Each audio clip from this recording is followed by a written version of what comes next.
hello' everyone মৰমৰ ছাত্ৰ ছাত্ৰীসকল যিহেতু তোমালোকৰ পৰীক্ষালৈ আৰু বেছি দিন নাই সেয়েহে আজি মই তোমালোকৰ বাবে এইচএছ ছেকেণ্ড ইয়েৰ ছাত্ৰ ছাত্ৰীসকলৰ বাবে এডুকেশ্যন বিষয়ৰ চেপ্টাৰ 3 শিক্ষাৰ সাম্প্ৰতিক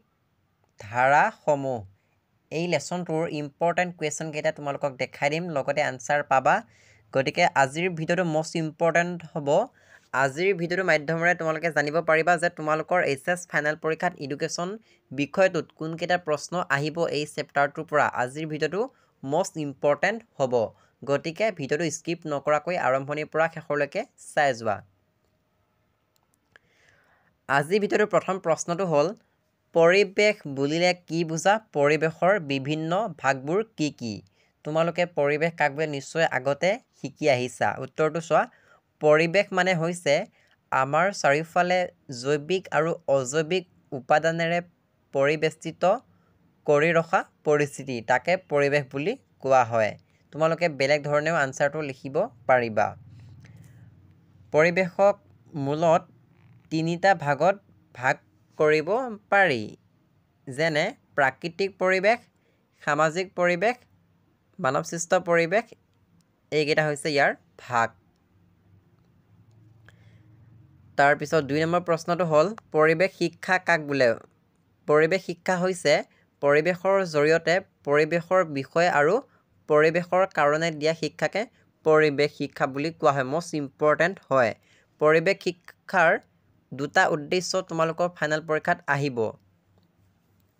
তোমালোকে মনত ৰাখিবা বৈশিষ্ট্য বা উদ্দেশ্য একে হয় তোমালোকে যদি বৈশিষ্ট্যকেইটা পঢ়া তেনেহ'লে পৰীক্ষাত উদ্দেশ্যকেইটা আহিলে সেই একেকেইটা লিখিলেই হ'ব গতিকে তোমালোকে বৈশিষ্ট্য পঢ়িলেও হ'ব উদ্দেশ্য পঢ়িলেও হ'ব যিকোনো এটা পঢ়িলে হৈ যাব গতিকে পৰিৱেশ শিক্ষাৰ দুটা উদ্দেশ্য পৰীক্ষাত চাই যাবা তাৰপিছত মই কৈ আছোঁ কোনকেইটা তোমালোকে ফাইনেল পৰীক্ষাত চাব লাগিব সেইকেইটা কৈ আছোঁ চাই যোৱা তাৰপিছত তোমালোকে আৰু চাব লাগিব জনসংখ্যা শিক্ষাৰ ধাৰাটো কোনে দিছিল তোমালোকে জানা আলভা মিৰডালে দিছিল গতিকে চনটো তোমালোকে চাই ল'বা মষ্ট ইম্পৰ্টেণ্ট হয় এইটো প্ৰশ্ন পৰীক্ষাত বহুবাৰ আহে তাৰপিছত তোমালোকে জনসংখ্যা শিক্ষা কাক বোলে আৰু জনসংখ্যা শিক্ষাৰ বৈশিষ্ট্য চাবা পৰীক্ষাত আহি যায়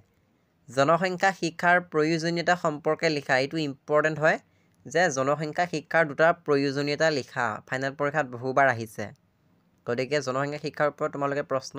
পাবাই ফাইনেল পৰীক্ষাত তাৰপিছত শাৰীৰিক শিক্ষা বুলিলে কি বুজা উত্তৰটো ধুনীয়াকৈ দিয়া আছে তোমালোকে কনচেপ্টটো বুজি ল'বা শাৰীৰিক শিক্ষা কাক বোলে আৰু পৰীক্ষাত বনাই লিখিবা গতিকে তোমালোকৰ ফাইনেল পৰীক্ষাত আহিব শাৰীৰিক শিক্ষাৰ ওপৰত প্ৰশ্ন আহিব শাৰীৰিক শিক্ষা কি হয় শাৰীৰিক শিক্ষাৰ বৈশিষ্ট্য বা উদ্দেশ্য লিখা গতিকে তোমালোকে শাৰীৰিক শিক্ষাৰ ওপৰত প্ৰশ্ন চাই যাবা তাৰপিছত তোমালোকৰ পৰীক্ষাত আহিব মূল্যবোধ কি বা মূল্যবোধ শিক্ষাৰ বৈশিষ্ট্য লিখা গতিকে তোমালোকৰ ফাইনেল পৰীক্ষাত মূল্যবোধ শিক্ষাৰ ওপৰত প্ৰশ্ন 100% আহিবই তোমালোকে চাই যাবা যে মূল্যবোধ শিক্ষা কাক বোলে মূল্যবোধ শিক্ষাৰ বৈশিষ্ট্য লিখা গতিকে এইকেইটা হৈছে বৈশিষ্ট্য পইণ্ট ৱাইজ দিয়া আছে তোমালোকে মুখস্থ কৰিবা তোমালোকৰ পৰীক্ষাত এইটো আহে যে মূল্যবোধ শিক্ষাৰ প্ৰয়োজনীয়তা আৰু গুৰুত্ব সম্পৰ্কে লিখা মষ্ট ইম্পৰ্টেণ্ট একেবোৰে হয় মূল্যবোধ শিক্ষা কাক বোলে তোমালোকে বুজি ল'বা তাৰপিছত মূল্যবোধ শিক্ষাৰ বৈশিষ্ট্য প্ৰয়োজনীয়তা একে হয় একেবোৰ লিখিলে হৈ যাব বিদ্যালয়ত আমি মূল্যবোধ শিক্ষা কিদৰে প্ৰদান কৰিব পাৰোঁ একেখিনি বস্তুৱে হয় সবলীকৰণ বুলিলে কি বুজা মষ্ট ইম্পৰ্টেণ্ট 2 নম্বৰ বাবে আহিব তাৰপিছত মহিলা সবলীকৰণ কাক বোলে মহিলা সবলীকৰণৰ প্ৰয়োজনীয়তা বা শিক্ষাৰ সম্পৰ্কে বা ভূমিকা লিখা এনেকৈ প্ৰশ্নটো বনাই দিব গতিকে এইটো প্ৰশ্ন 100% আহিবই তোমালোকে লিখি লোৱা মহিলা সবলীকৰণৰ ওপৰত প্ৰশ্ন আহিব এইখিনি আনচাৰ লিখি দিবা তোমালোকে মহিলা সবলীকৰণৰ উদ্দেশ্য আৰু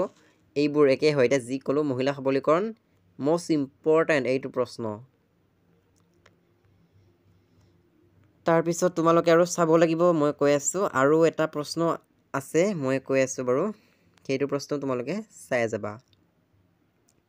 মহিলা সবলীকৰণৰ বাবে ল'ব পৰা ব্যৱস্থাসমূহ একেবোৰে হয় মহিলা সবলীকৰণৰ বৈশিষ্ট্যবোৰ যে সেইবোৰ লিখিলে হৈ যাব গতিকে এইকেইটা আছিলে এডুকেশ্যনৰ ইম্পৰ্টেণ্ট কুৱেশ্যন আনচাৰ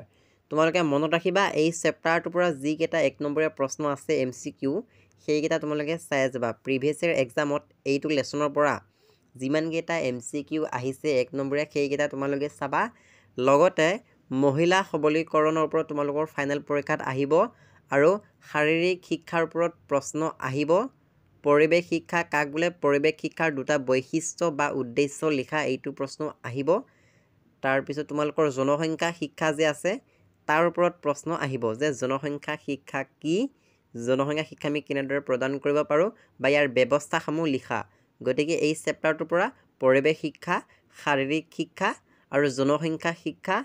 আৰু মহিলা সবলীকৰণ ইয়াৰ ওপৰতেই তোমালোকৰ পৰীক্ষাত প্ৰশ্ন আহিব গতিকে বহুত ভাল খবৰ আজি তোমালোকক মই কৈ দিলোঁ কোনকেইটা প্ৰশ্ন আহিব আৰু তোমালোকে ফাইনেল পৰীক্ষাৰ প্ৰশ্ন কাকতত এইকেইটা প্ৰশ্ন দেখা পাবা মূল্যবোধ শিক্ষা শাৰীৰিক শিক্ষা আৰু মহিলা সবলীকৰণ আৰু পৰিৱেশ শিক্ষা ইয়াৰ ওপৰতে তোমালোকৰ পৰীক্ষাত প্ৰশ্ন কাটিছে গতিকে আজিৰ ভিডিঅ'টো ইমানেই আছিলে ভিডিঅ'টো কেনে লাগিলে কমেণ্ট এটা কৰি দিবা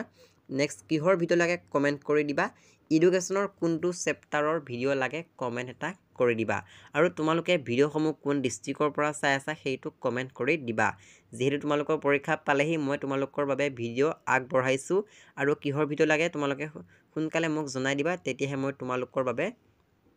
ভিডিঅ'সমূহ লৈ আহিব পাৰিম গতিকে আশা কৰিছোঁ তোমালোকে নিশ্চয় বুজি পাইছা আৰু তোমালোকে এডুকেশ্যনৰ পৰীক্ষাত বস্তুবোৰ বনাই লিখিব লাগিব 1 নম্বৰ 2 নম্বৰ এনেকৈ দি পইণ্ট ৱাইজ লিখিলেহে তোমালোকে নম্বৰ পাবা গতিকে এডুকেশ্যনৰ বিষয়বস্তুটো তোমালোকে বুজি ল'বা বুজি লৈ পৰীক্ষাত বনাই লিখিব লাগিব গতিকে আজিৰ ভিডিঅ'টো ইমানেই ক'লোঁ আৰু কিবা কথা থাকিলে তোমালোকে কমেণ্ট বক্সত জনাই দিবা গতিকে ভিডিঅ'টো তোমাৰ বন্ধু বান্ধৱীলৈ শ্বেয়াৰ কৰি দিবা চেনেলটো তুমি যদি ছাবস্ক্ৰাইব কৰা নাই চেনেলটো ছাবস্ক্ৰাইব কৰি ল'বা আৰু ভিডিঅ'টো এটা লাইক কৰি দিবলৈ নাপাহৰিবা গতিকে আজিৰ ভিডিঅ'টো ইমানতে সামৰণি মাৰিলোঁ ধন্যবাদ